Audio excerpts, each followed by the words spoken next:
Hi everyone, it's Jan with What You Make It, and I am back to share my storage solution that I came up with for my movers and shapers dies. I gave you a little sneak peek on my blog the other day, and this is what it is. And it's a metal board that I have done some collage on, and I went ahead and made cuts in black so that I have a silhouette of each of the shapes that I have. For instance, this one right here just goes right in here. Because these movers and shapers are magnetic, they will hold really well to this little solution. So this was really fun, and it was super fun to make. So when I was trying to come up with the idea of what to do, I remembered that a few years ago I had taught a class on making advent calendars on these metal boards, and my sweet scrubby had gone and found a place where you could get steel, rolled steel that was heavy enough to be flat, but not so heavy that it was unwieldy. And he had them stamp a bunch of these out for me, and I used them that whole fall as I was teaching the advent calendar class. But I still have a few of them left over, and so I decided to use them for my solution. So here's what they look like when it's unfinished. It's steel, and I take a little steel wool against it, because if you haven't, if they've just been sitting around, they'll get a little rust on them. But I cleaned this one up, and I'm going to show you what I did on this one, and then I'm going to take you through the tutorial on a slightly different one. Because I want the magnets to have as strong a grip as possible, I really didn't want to put a lot of collage layers between the steel and where the magnets were going to be connected. But I wanted something that was very visual and fit into my studio. So I took a tissue sheet, and this is from 7 Gypsies. Let me see if I can bring this up where you can see it has lots of little words on there, and it's craft. So all I did was I used my Claudine Helmuth multi-medium in the matte and put the tissue paper down on here, and you can see there's some, I'm going to bring this up where you can see there's some little crinkles, and you can see where it didn't go down totally flat. I like that. And then I added some Tim Holtz tissue tape and some other things. I'll show you that. I need to go ahead and make a second one, because I have a few other dies that I put all of my little shapes on here. I want to put my words and all of that on another one, but I've decided I'm not going to put these on again. Learning process. I like it. I'll use it this way, but I actually think I will like it better without it. The first thing I'm going to do, because as I said, I'm going to do some stamping on this tissue paper, is I want to kind of disguise all the silver that is behind it. So I'm not going to use any mixatives with my alcohol inks, but I am going to kind of change the tone of this. And what has helped me decide on the colors is that I plan to use kind of some botanical type things. This one is going to go in a different area of my studio than the one that is a little more vintage looking. So I'm going to do a little more botanical and do some butterflies, I think, with the stamping. So I want to do some greens, some various colors of greens, maybe a little bit of blue. I'm not sure. I have that out here. Once I get going, I'll see. And then I'm kind of doing some browns. I've got espresso and latte and rust. And then I've got some It's called Sunshine Yellow. I'm not going to use a lot of it, but I do want there to be some bright spots in. I don't want it to be all dark, and I want to tie these colors in with the greens, and this citrus is one of the alcohol inks, Adirondack alcohol inks and bright. So that'll help kind of tie it together when we get to that stage. So we're going to use our Inkessentials tool, but the difference is that instead of the foam pads, we're going to use the felt pads. So let's get started. If this is the first time you've ever seen somebody work with alcohol inks, I'm telling you, you'll get a little addicted to them. You put just a few drops of each of your colors, and again, we're not going to see this directly. It's mostly just creating a color, a colored background for us for when we actually lay down our tissue paper. So I'm just loading up my felt with quite a bit of various colors of green, and we're going to start with that. And this will take directly to the metal. So our process, you turn, stamp and turn, and I can already tell that I want more of some of the darker colors. It's coming out a little too yellow. That's the beauty of this. You just stop and start over. Yes, I like that a lot better. And you pounce and turn. And I'm going to bring this out to the edges. I'm working on my nonstick craft mat by Ranger. It's just a great service because we can clean it off with some of the blending solution if you get it on your mat, or I even use the hand sanitizer. It's alcohol based, which means it'll pick up all this color. So I'm just going to pounce some of this on here where I'm primarily where I'm going to be stamping the leaves, because I'm not going to be coloring them. So I'm going to let this background really be the color source for my leaves when I stamp them on here. And when you begin to run out, you can reload. But I'm now going to bring in some of the rust and the brown, and maybe just a touch of espresso.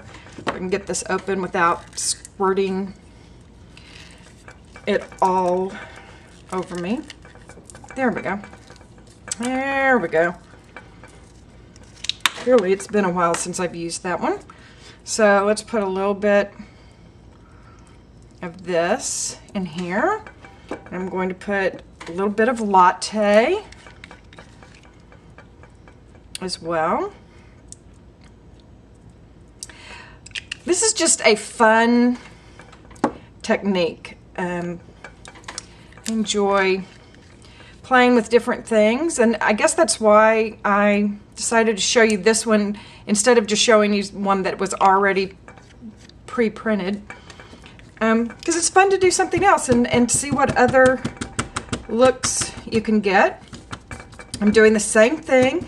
It will begin to bleed in and blend in with the other background. I'm really liking this. Tell you what, I'm going to speed this up and let you watch me do it, but not make you do it in real time. What you will see me do is add some additional color, and occasionally I may add some alcohol blending solution. So I'll be back in a few. Enjoy the process.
And look how pretty this is. Now, I gotta tell you,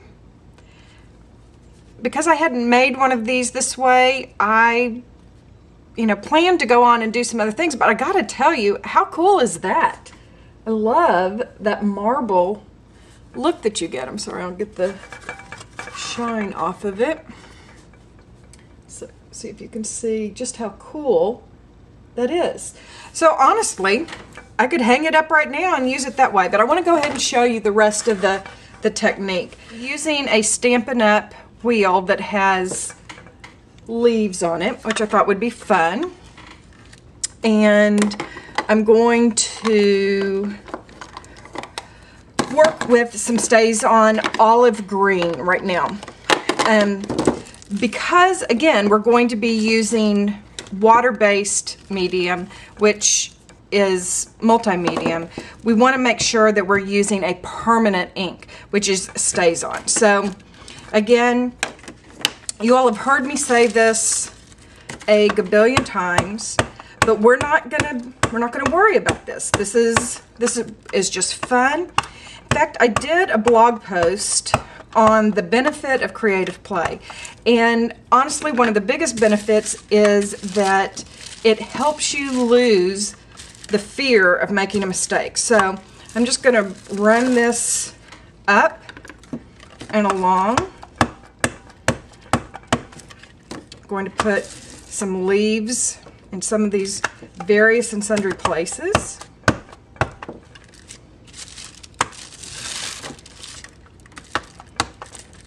Trying to break the linear look of this, so that's why I also have some leaves that are in that are stamps. I'm using the leaf and branch clear stamps from Martha Stewart and the butterfly clear stamps. So I want to ink up this leaf. I want there to just be some basic texture on this, kind of like on the other one. All over it were the words. This, doing the leaves, it's not necessarily, you're not going to be viewing every little leaf quite so independently, but it just builds a texture for you. I want to build up all the areas of it. Turn your stamps. You can see I'm not being very particular. I'm just letting them overlap, and I think I've got another leaf stamp over here, so I'm going to use this one. Do this. Just getting some different shapes on top of each other.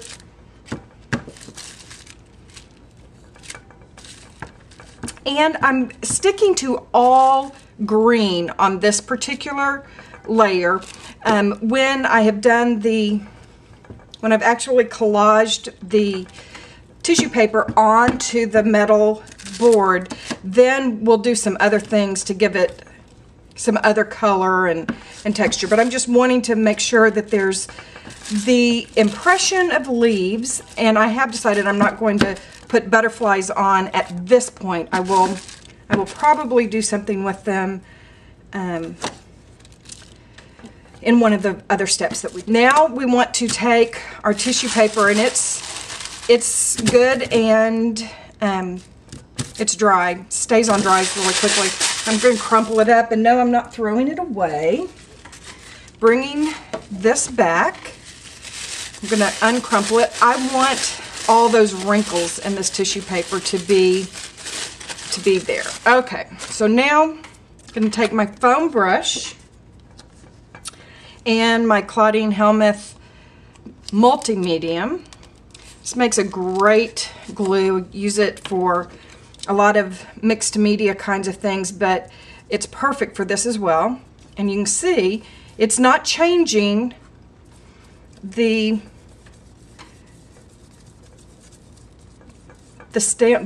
coloring that we have done underneath. You still have all that beautiful marbled effect there, and I'm putting it on fairly liberally.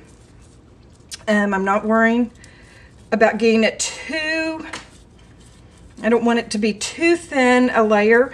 I want to keep it kind of thick so that it stays wet and active while I'm working, getting all the rest of it on. But you want to get it all the way to the edge. Make sure that all your edges have plenty of medium on them. And when we have that, now we're going to take our tissue paper and put it down. And basically I would just want to make sure I get all the way to the edge with it. And now I'm going to kind of smooth it out.